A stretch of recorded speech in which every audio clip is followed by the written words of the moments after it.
gelisah menanti kepastian. Kabarnya, itulah yang akhir-akhir ini merambati sanubari Ratu Dangdut Elvy Sukaesih dan keluarganya menanti kepastian nasib Dawiyah dan kedua anak serta menantunya yang kini terlilit kasus narkoba.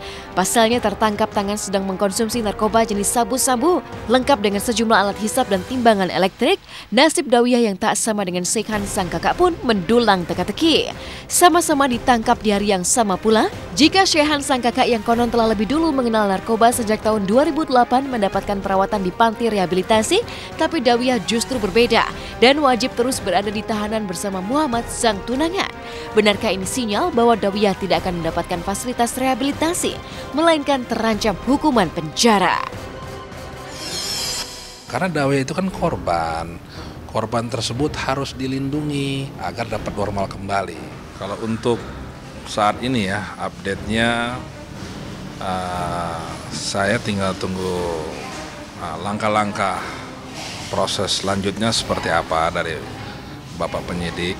Kalau untuk kakaknya Dawiyah Saihan maupun Gita istrinya Saihan, itu mereka dalam proses rehabilitasi karena ada sakit yang lain ya, sakit yang lain dan untuk istrinya hamil.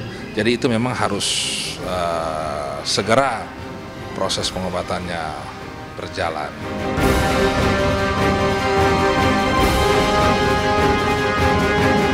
Ironisnya, bak sudah jatuh tertimpa tangga pula. Selain terpuruk di tahanan Polda Metro Jaya menanti kepastian nasib, bahkan Elvy Sukaesih sang ibu pun tak kunjung terlihat memberikan dukungan moral menengok Dawiyah di tahanan. Ada apa dengan Elvy Sukaesih? 15 kali 24 jam Dawiyah ditahan. Mengapa tak sekalipun Elvy datang untuk menjenguk putri bungsunya tersebut? Sempat mendatangi Polda Metro Jaya guna memenuhi panggilan sebagai saksi, namun tak juga menemui Dawiyah. Mungkinkah Elvy yang sempat mengaku sedih kini berganti marah hingga tak mau menemui Dawiyah? Entahlah. Yang jelas, Zeki Alatas sang menantu sekaligus tim pengacara Dawiyah mengakui jika kondisi kesehatan Elvy sempat terganggu dan menurun di tengah gonjang-ganjing kasus narkoba anak-anaknya. Enggak, satu kali kemarin itu karena memang ada pemanggilan ya sebagai saksi. Kalau untuk jenguk ya pada waktu selesai dari pemeriksaan sebagai saksi, waktunya itu sudah lewat. Karena waktu besuk itu dari jam 10 pagi sampai jam 15.00. Harinya hari Senin sampai hari Kamis. Itu Jumat, Sabtu, Minggu tidak boleh dibesuk ke sana. Nah, artinya walaupun Umi belum ketemu dengan Dawiyah, saya sudah mewakili. Kemarin kan Umi kurang sehat juga ya. Flu batuk, kecapean. Yang saya tahu ya, pada waktu kejadian sampai saat ini mungkin Umi masih menenangkan ya, masih tenangkan dulu dirinya Umi. Nah, terus juga Umi kan kurang sehat kemarin. Nah, tapi mungkin ya karena ini sudah bulan Maret, saya rasa sudah banyak lagi job-jobnya Umi. Karena saya dapat kabar yang mungkin Umi akan syuting dan yang lain-lain. Jika Elvy Sukaesih masih belum sanggup menemui anak-anaknya di tengah guncangan kasus narkoba, pedangdut Anissa Bahar pun masih tak sudi untuk menemui Juwita.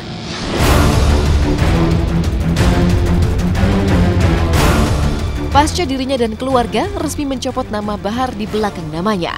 Pasalnya Anissa menilai sama sekali tak ada gelagat penyesalan ataupun usaha untuk memperbaiki diri dari Juwita.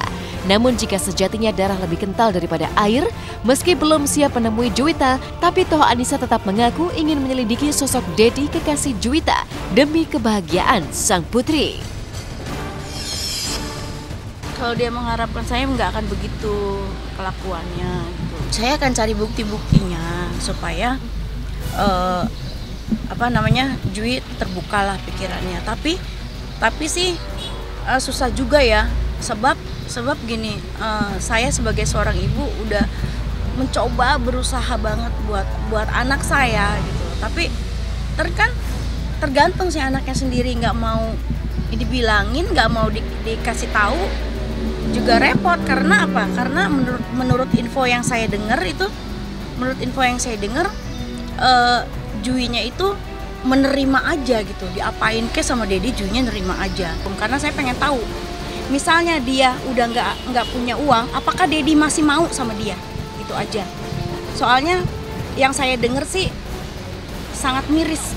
Kalau yang dulu kan udah 3 kali kan, begitu lepas dari saya diemin, memang nggak terbongkar media ya. Saya diemin, dia kolaps, nggak punya uang, ditinggalin sama cowoknya, balik lagi ke saya, punya uang lagi, begitu lagi.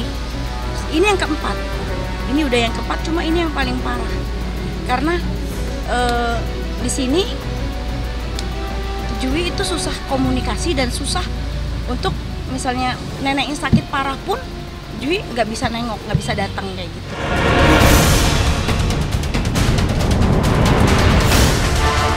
Ironisnya, di tengah maju mundur Anissa dengan Juwita, ujian berat kabarnya menimpa rumah tangga Anissa dengan Fauzan, sang suami.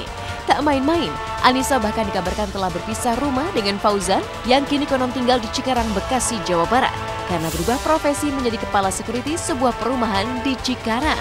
Apa yang terjadi dengan rumah tangga Anissa? Jika tidak akan ada asap tanpa ada api, benarkah gara-gara konflik ibu anak antara Anissa dengan Juwita, Fauzan dan Anissa justru berpisah? Tapi mengapa mencuat kabar bahwa Anissa justru telah memiliki kekasih baru? Sebuah teka-teki yang tak bisa dijawab oleh sikap Anissa yang mendadak mengurai jurus menghindar saat menghadapi pertanyaan lebih mendalam oleh tim Hotshot berikut ini. Ya, dia kan kerja, saya juga kerja. Kita sama-sama kerja. Kadang di Cikarang, kan dia tinggalnya jauh kan di Cikarang, terus kadang di Kerawang gitu. Jadi kerjanya ini nggak nentu, pindah-pindah. Bisa banget. Iya.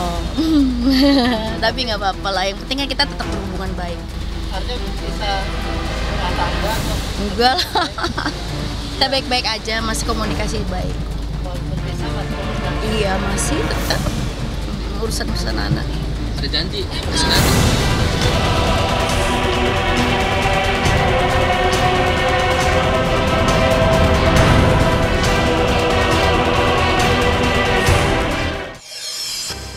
Sukses sinetron Anak Langit rupanya tidak hanya membuat pemainnya Angga Putra naik status, tapi mendulang berlimpah rejeki. Buktinya pekan ini Angga membeli mobil baru yang lebih mewah, lengkap dengan renovasi rumah baru. Tapi benarkah di balik kesuksesannya Angga terselip cerita patah hati karena Angga dikabarkan telah putus dengan Fasa Waroka sang kekasih? Apa jawaban Angga tentang kabar putusnya dengan Fasa? Simak berita lengkapnya usai jeda pariwara yang berikut ini.